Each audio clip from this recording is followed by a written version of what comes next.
Hello, everybody. This is the lecture on the post 1945 world economy.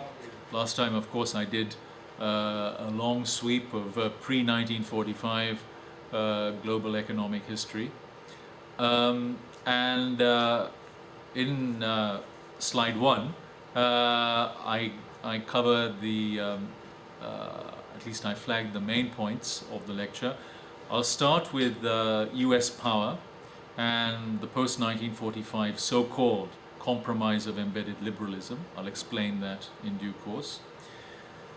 Then I want to focus on the re-globalization of the world economy from 1945, the end of the Second World War, to the present.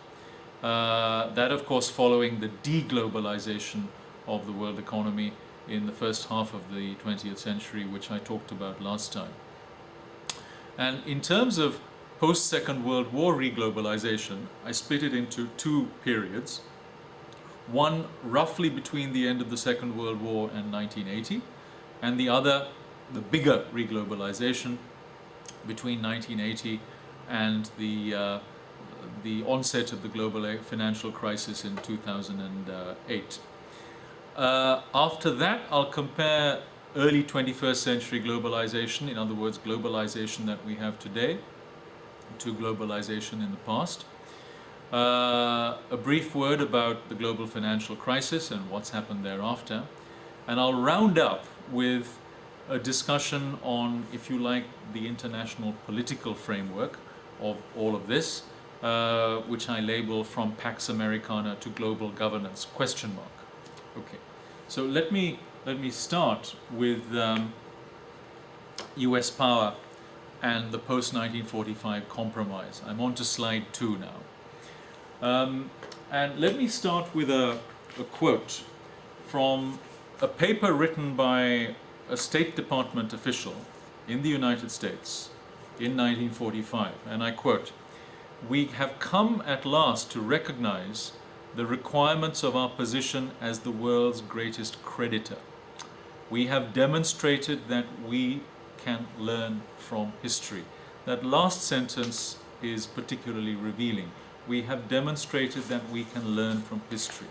Now, to link back to the previous lecture, during the interwar period, as Charles Kindleberger argues, the United States was able, it had the resources to supply those critical international public goods, like coordinating exchange rates and macroeconomic policy, providing an open market for distressed goods, counter-cyclical lending, and crucially, in times of financial crisis, a lender of last resort function. But the United States was not willing to provide those international public goods. And that failure led to disastrous consequences during the Great Depression of the 1930s. Well, the United States changed gradually during the 1930s, but the real turning point was the Japanese invasion of Pearl Harbor in 1941, which brought the Americans into the Second World War. Then they led the effort, the war against the Japanese and the Germans, and of course it was the Americans above all who emerged victorious in 1945. And by 1945, the United States was in a preponderant position of power, not just in the military sense, but also in the economic sense. Europe, Japan, and other parts of the world were devastated by war. The United States wasn't. The United States at that time had about 90% of the world's gold reserves. It was indeed by far the world's largest creditor, and it had other resources besides. So, come 1945, the United States was able to provide those international public goods, and this time, critically, it was willing to lead. And that was the crucial difference between 1945 and the interwar period. That leads me to what the Americans intended for the post-1945 international economic order. They wanted to restore a liberal international economic order. So did the British to a lesser extent. But the Americans wanted to restore the freedom of international trade, a stable payment system, and other things besides. But they were not intent on restoring the 19th century liberal international economic order. If we go back to the 19th century, that very free international economic order, trade, underpinned by the gold standard, freedom of movement of capital and labor, protection of property rights, all those things, those international norms were accompanied by domestic norms of limited government, free markets, and speedy adjustment to what those international norms dictated. Now, all of that was, of course, overturned in the interwar period as domestic norms were upended. Domestic norms became much more geared to government intervention in all sorts of ways. By the 1930s, Keynesian policies de facto were in place in some countries. There was much more intervention in a micro sense. There was also more concern to provide social security and indeed the extension of welfare states. Now, the Americans were not in the business of destroying all of that. Indeed, they themselves passed a Full Employment Act in 1946. The British, in the meantime, had their Beveridge Plan for a comprehensive welfare state in the UK. They wanted to preserve that, but they wanted to make it compatible with a liberal international economic order. Hence, the post-war compromise envisaged. And the post-war compromise envisaged is sometimes dubbed the compromise of embedded liberalism, not freewheeling liberalism, but liberalism embedded in a kind of social democracy, if you like, domestically. Or, as it has been put alternatively, Smith abroad, that's the liberal international economic order, and Keynes at home, that's domestic intervention in macro and microeconomic policy at home. So the Americans, supported by the British, wanted to bring about this compromise. And another big difference between the post-war compromise and the 19th century was this. The Americans were intent on setting up new international organizations. Now, those didn't exist in the 19th century, not in a comprehensive sense. There was free trade, but there was no international organization to manage it. It happened unilaterally and through bilateral treaties. The gold standard did not have an international organization to manage it either. Rather, it was run by individual central banks, particularly the Bank of England.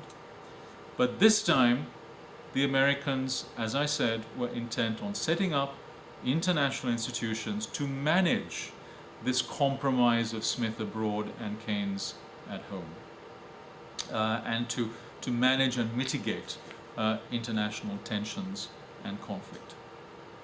So that brings me to the negotiations that set up this new system post 1945.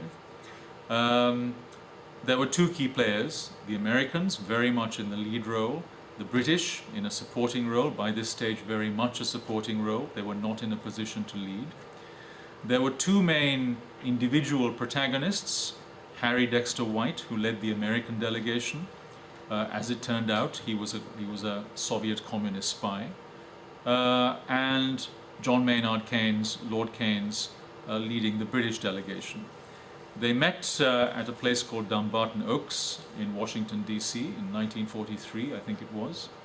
And then followed a couple of weeks of critical negotiations at the Bretton Woods Hotel in the White Mountains of New Hampshire, which led to an agreement to set up the IMF and the World Bank.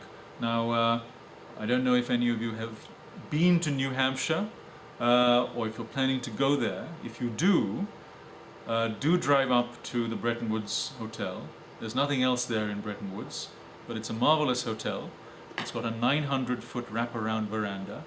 I went there in the 1990s when I was teaching in the States and took a few cigars with me and smoked them while walking around the veranda, looking out to the presidential range of the White Mountains. Mount Washington is straight ahead. And that's where the delegations gathered in the summer of 1944 to thrash out these new agreements.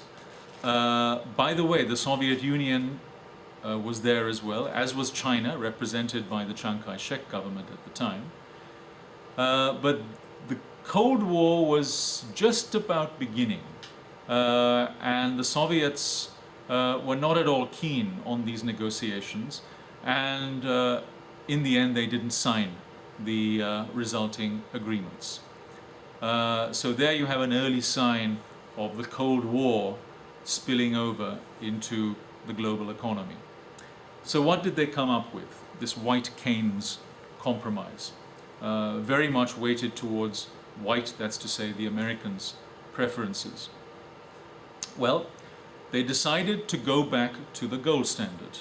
In other words, fixed exchange rates, because they believed that floating exchange rates would lead to the kind of destructive competitive devaluations that took place in the 1930s. But it was a new gold standard with a twist. This time, instead of the key link between gold and sterling, as in the 19th century, it was the key link between gold and the new key currency, the US dollar. $35 to an ounce of gold. So the Americans committed to fix the value of the dollar to gold at that rate. Others, however, had some flexibility to adjust their exchange rates relative to their value to the dollar and gold, a little bit. And in the case of what's called fundamental disequilibrium, when the balance of payments is completely out of kilter, there was provision for countries to devalue their currencies with the agreement of others. And a new international organization was set up to manage this new Bretton Woods fixed exchange rate system, the International Monetary Fund, the IMF. And the IMF's job was to sort out the short term, to finance the short-term disequilibria in exchange rates when countries had balance of payments problems, and smooth their way to full convertibility on the current account, which most countries at the time did not have because they had exchange controls. So that was one agreement. The other big agreement coming out of Bretton Woods was that to establish the IBRD, the International Bank for Reconstruction and Development, otherwise known as the World Bank. And the initial intention for the World Bank was for it to provide development funding to finance reconstruction and recovery around the world, starting with Western Europe and perhaps Japan, and with a mind to providing development assistance to developing countries. At that time, financial markets were on their knees. There was little private capital moving around the world. So governments, including the Americans and British, thought that it was the job of the richer countries to provide development finance to the poorer countries via the World Bank. Now, all of that left out international trade. But a couple of years later, after negotiations among a small number of countries, again very much with the Americans in the lead, 23 countries agreed to sign the so-called Havana Charter to set up the International Trade Organization, the ITO. The ITO was supposed to be the complement on the trade front to the IMF and the World Bank. But the ITO failed because President Truman couldn't get agreement to it in the US Senate, which under the American Constitution has to ratify international treaties. And what was left, which was implemented by executive order in the United States, was one part of the ITO, which was the General Agreement on Tariffs and Trade, otherwise known as the GATT. So a slimline new international trade organization emerged de facto, called the GATT, with a relatively limited agenda to reduce tariffs and quotas on international trade. So we have, if you like, new international regimes set up for exchange rates, for development assistance, for aid, and trade by the late 1940s. Okay, let me move on to slide 3 now, and here I want to talk about the two main phases of re-globalization after the Second World War. This first phase, between 1945 and 1980, is characterized by what I would call policy divergence. So we have the Western economies, that's to say North America and Western Europe, plus just 13 other countries in the world, the most important among them the East Asian tigers, 5 East Asian tigers, Japan, South Korea, Taiwan, Hong Kong and Singapore. They liberalized their economies on trade and investment and so on, but the rest of the world didn't. So that was just a minority of the world's population, but that left the second world of communist countries, the Soviet Union and its satellites, Red China after 1944, and a few other countries, that closed themselves off from the world economy because they had command economies and national planning at home. They had barter arrangements and artificial currencies to conduct what little international trade they had. And then so-called developing countries, or to use the term of the day, underdeveloped countries, in Latin America, in South Asia, in Africa, they moved to policies of pretty heavy intervention in macroeconomic policy and microeconomic policy. They had lots of budget deficits, they had exchange controls, they had high levels of protection against imports, they banned or severely restricted foreign investment. So there was little integration between them and the rest of the world economy either, and that included the really big countries in the developing world such as India, Brazil and Indonesia. If we look at the part of the world that liberalized, the first world, the more developed countries, on the trade front they liberalized their trade through the GATT by mutually reducing their tariffs from almost 50% in 1950 to about 6% by the 1970s. There was an increase in foreign direct investment as well. Initially it was very much an American phenomenon, with American multinationals going around the world and particularly to Europe. And that was followed come the 1970s by the rise of European and Japanese multinationals. And these multinationals, American, Japanese and Western European, invested in each other's markets, what came to be called the triad. On exchange rates, that Bretton Woods system, which I mentioned earlier, only started functioning in 1958, when the European currencies, the West European currencies, moved to full convertibility.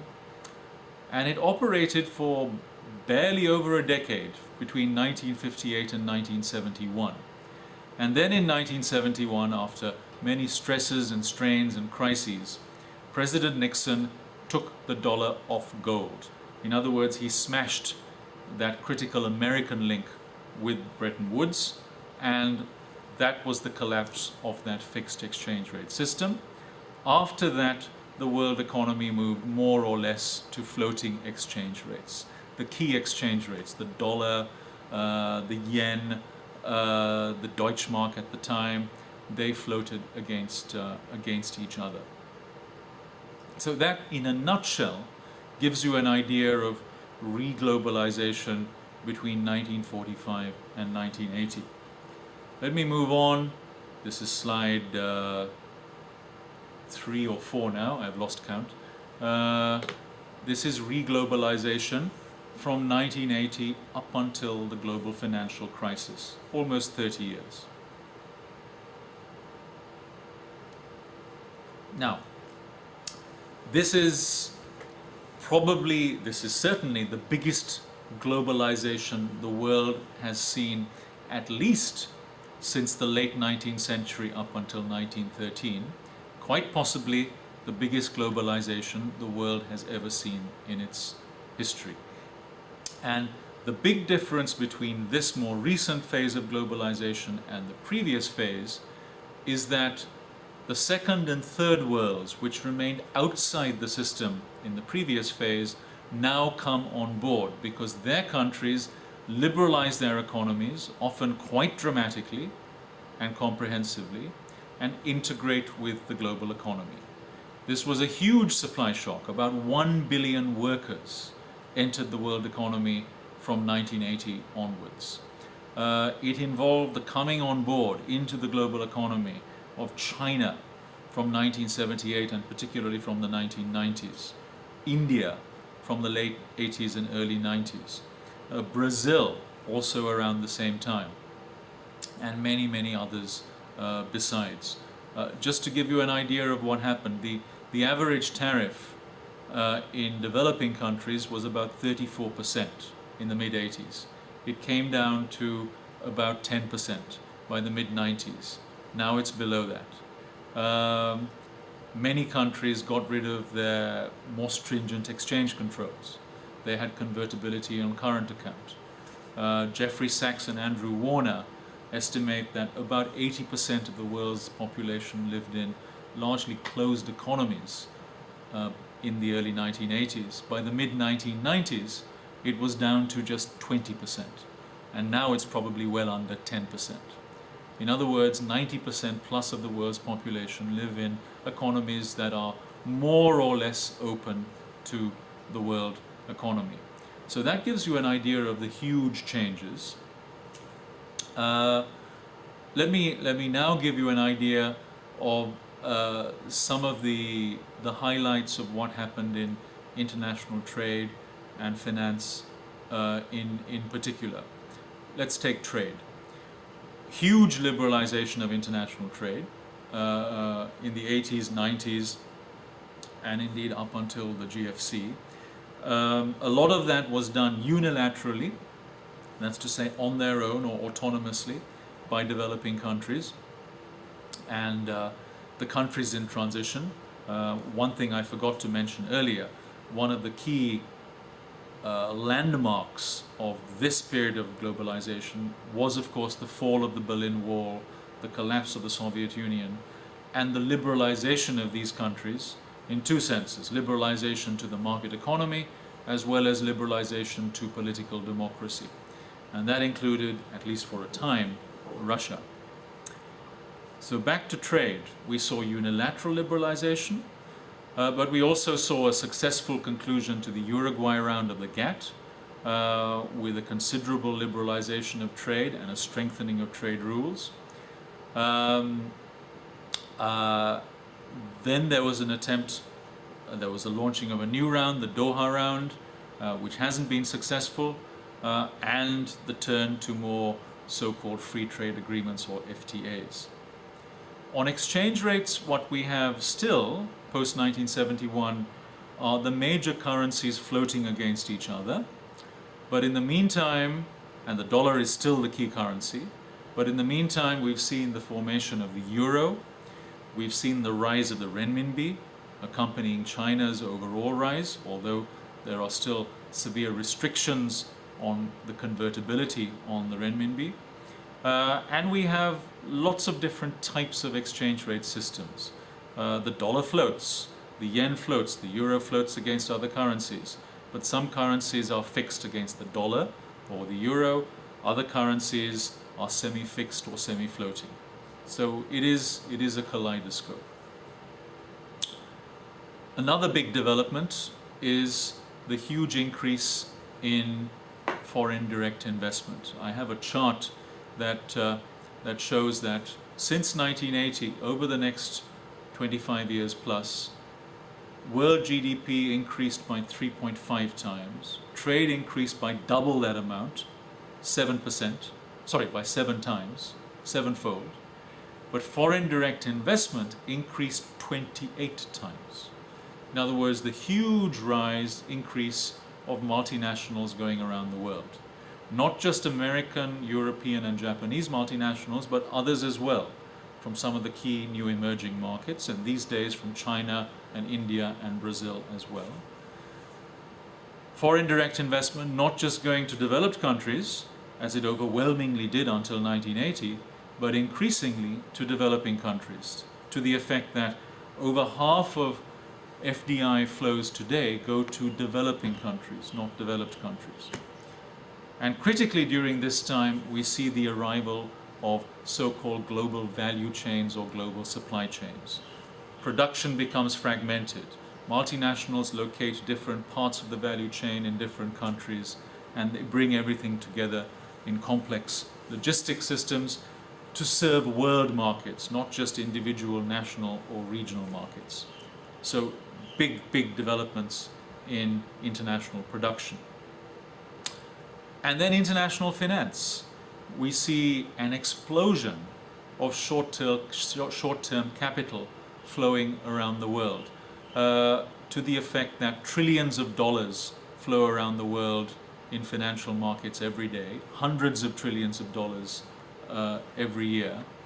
And that's a result of the deregulation of financial markets at home. It began in the United States in the 70s, and then in Britain with the Big Bang reforms of the City of London in 1983, and then elsewhere, and the liberalization of external capital controls later on. So there, again, in a nutshell, you have an impression of re-globalization in the almost three decades up until the GFC. I'm moving on to the next slide now.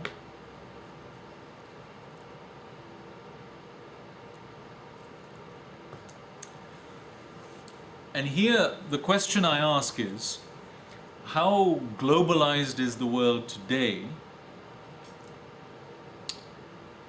And the best way of answering that question is really to compare it with previous eras of globalization. And what I'm going to do is compare it in particular with the last high point of economic globalization, which was globalization in the late 19th century up until World War I. Well, several criteria which I'm going to go through. I'll go through them in turn. Let me start with the number of players or the number of countries, or indeed the number of people involved. And if you think of it that way, it's very clear that globalization today is far, far more advanced than it was a century ago. A century ago, we were talking of North America, Western Europe being the core of the global economy, with some important outposts like other lands of recent settlement, Argentina and Australia and New Zealand, for example, and others who were plugged in to some extent. But large parts of the world and a huge swathe of the world's population were not really plugged into the global economy. Well, today, after that second phase of reglobalization, we have many, many more countries, many more companies, and hundreds of millions, billions indeed, more people plugged in to the global economy in one way or other. So in that sense, very clearly, we are more globalized today. Let's take a second criterion, and that's technological change.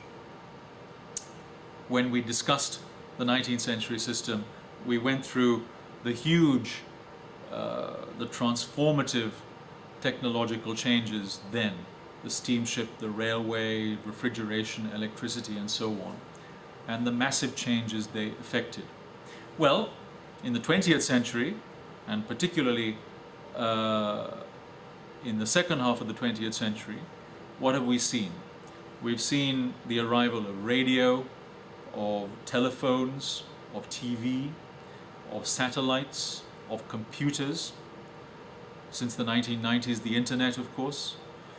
And then, in addition to that, on the transport side, transportation, as the Americans say, containers, container ships, giant tankers, and so on. Now, all of that has rapidly and considerably reduced the costs of both transport and communications. Communications much more so, because the costs of communicating around the world, especially with things like Skype, is now close to zero. In just one example, the cost of a telephone call between London and New York for 3 minutes in 1929 was $250. Now, of course, it's zero. So huge changes, but it does beg one important question. Have we actually seen, we're clearly more advanced in terms of technology than we were 100 years ago, but has the change been bigger and more rapid in the last few decades than it was in the late 19th century and the early 20th century? Arguably, no.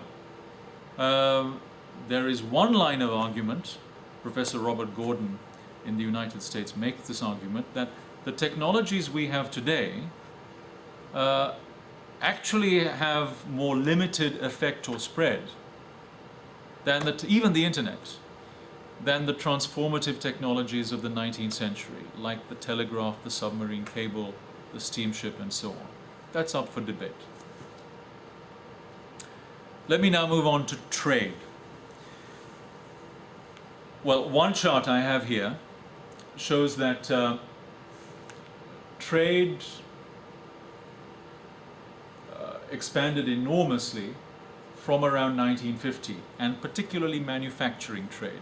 Overall, trade has grown about twice as fast as global GDP, but it's been much faster in the area of international trade that's most globalized, and that's trade in industrial goods or manufactures. Massive increase, dwarfing the growth of both manufacturing production as well as global GDP. But, and this is a crucial but, I have 2 or 3 tables that illustrate this tale. If you look at trade openness to GDP, which is a first cut indicator of how open a world economy is, what we see, if you look at some of these tables, which unfortunately you can't see on the video, you see that it took most developed countries until the 1970s to get back to where they were in 1913. So for Western Europe, for example, merchandise exports was about 16% of GDP. It had shrunk to less than 10% by 1950, deglobalization. But by 1973, it had gone up to 20%, and then higher, 30% by the late 1990s. So it took Western Europe, and there's a similar story to tell for the United States and other countries, until the 70s to recover what they had lost during the interwar period. And now the world is more globalized in terms of trade openness than it has ever been. But for developing countries, there's an even more extreme story. If you look at countries like Argentina, Brazil, India, what we see is that by 1913, take for example the Latin American figure, 10% of GDP, exports to GDP, merchandise exports to GDP, that was still 6% or thereabouts by the late 1990s. India, 5% of merchandise exports to GDP in 1913. Only 2.5% by the late 1990s. Now they've since seen considerable increase in both exports and imports, but it's taken them so very long to get back to their level of integration with the global economy at the beginning of the 20th century. It's taken them almost a century. But given the huge increase in trade in recent decades, what we can say, even though it's taken so long to get back to where we were, is that countries now trade more intensively than they used to do, than they have ever done in history. There's more competition in international trade in all sorts of ways. One aspect of this is trade in industrial goods. We talked about the great specialization of the 19th century, the North exporting capital goods and manufactures around the world, the South exporting commodities and raw materials. Well, that picture is gone from the 1970s and the 1980s. And what we've seen since then is developing countries, many of them, not all of them, but many of them, particularly in East Asia, having their industrial revolutions and exporting as part of their growth models. Developing countries accounted for about 5% of manufacturing production in the world, even as late as the mid-1950s. It's now probably closer to 40%. One chart here shows that the developing countries' share in world manufacturing exports was about 6 or 7% in the late 70s. It went up to almost 30% by 2000. It's probably closer to 40% today. So that great specialization has unraveled, and a lot of manufacturing has shifted to developing countries, which now export those manufactures back to developed countries and to other developing countries. And of course, China very much is center stage in that whole phenomenon.